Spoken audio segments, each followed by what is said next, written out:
আসসালামু আলাইকুম। সিয়াম মমস কিচেনে সবাইকে আরও একবার স্বাগতম। আশা করি সবাই অনেক অনেক ভালো আছেন।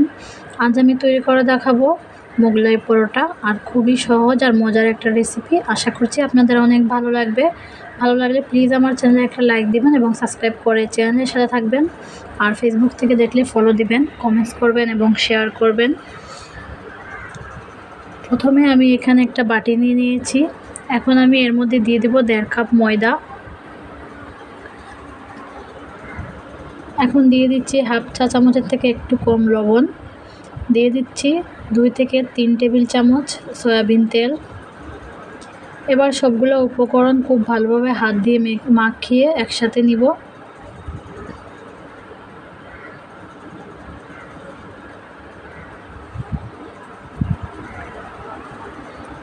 খুব ভালোভাবে মেখে নেওয়া হয়ে গেলে নর্মাল টেম্পারেচারের পানি অল্প অল্প করে দিয়ে একটা স্মুথ ডো তৈরি করে নিব। আমরা যেভাবে পরোটার ডো তৈরি করি ঠিক সেভাবেই।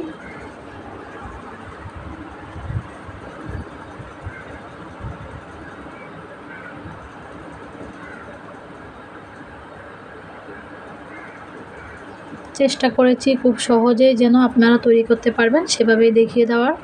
আর আমি একটা স্মুথ ডো তৈরি করে নিয়েছি। এবার আমি এই ডোটাকে কিছুটা তেল উপর থেকে দিয়ে এভাবে হাত দিয়ে মেখে 10 মিনিটের জন্য রেস্টে রেখে দিব। এদিকে আমি একটা বাটিতে 1 কাপ পেঁয়াজ কুচি, 2 টেবিল চামচের মতো কাঁচামরিচ কুচি আর 1 টেবিল চামচের মতো ধনিয়াপাতা কুচি নিয়েছি।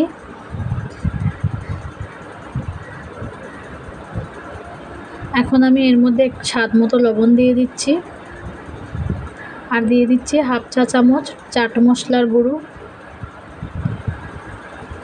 এবার এই সবগুলো উপকরণ একসাথে খুব ভালোভাবে মেখে নিতে হবে। খুব ভালোভাবে মাখতে হবে যেন পেঁয়াজগুলো একেবারে নরম হয়ে আসে।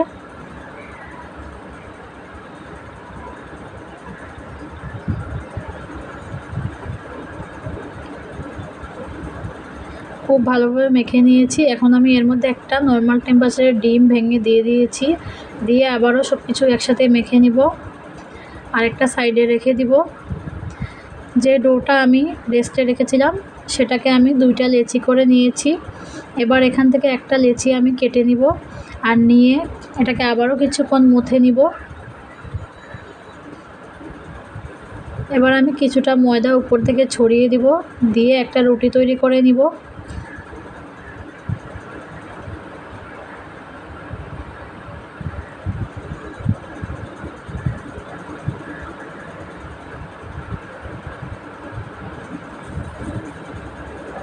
আর রুটিটা এরকম হবে, মোটা হবে না অথবা অতিরিক্ত পাতলাও হবে না। আর আমি একটা বড় সাইজের রুটি তৈরি করে নিয়েছি। এবার আমি যে মিশ্রণটা তৈরি করে রেখেছিলাম সেখান থেকে আমি কিছুটা রুটির উপরে দিব, দিয়ে একটা চামচ দিয়ে ছড়িয়ে দিব। আর আপনারা দেখুন আমি কাজটা কিভাবে করতেছি।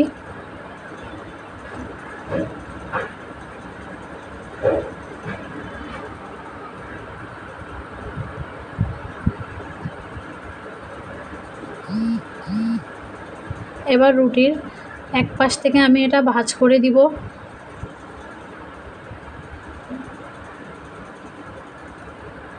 আর ভাঁজ করে দেওয়ার পর কিছুটা ডিমের মিশ্রণ নিয়ে উপর থেকে একটু লাগিয়ে দিব।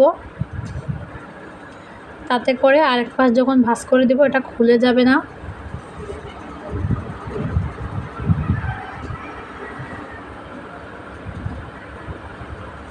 আপনারা চাইলে আরও কমিয়ে বাড়িয়েও বানাতে পারবেন অথবা আরও বড় করেও তৈরি করতে পারবেন।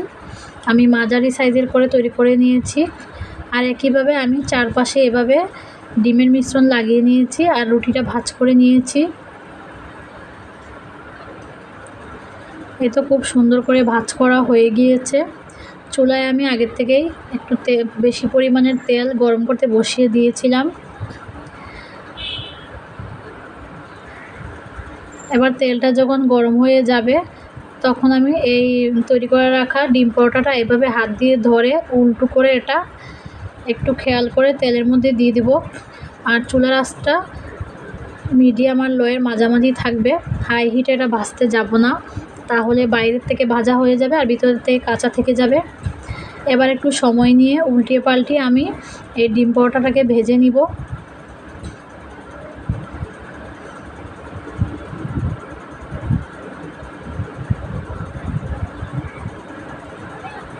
আর আমি একটু সময় নিয়ে উল্টিয়ে পাল্টিয়ে এই মোগলাই পরোটাটা ভেজে নিয়েছি। এটা খুবই ক্রিস্পি হয়েছে আর একেবারে পারফেক্টভাবে সেদ্ধ হয়েছে ভেতর থেকে। এবার তেল ঝরিয়ে আমি উঠিয়ে এটাকে একটা সাইডে রেখে দিব।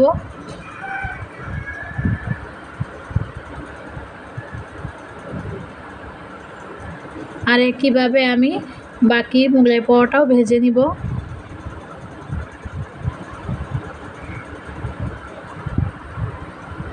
এই দেখুন কতটা সুন্দর হয়েছে, এটা খুব মুচমুচে হয়েছে আর ভিতর থেকে পারফেক্টভাবে সেদ্ধ হয়েছে।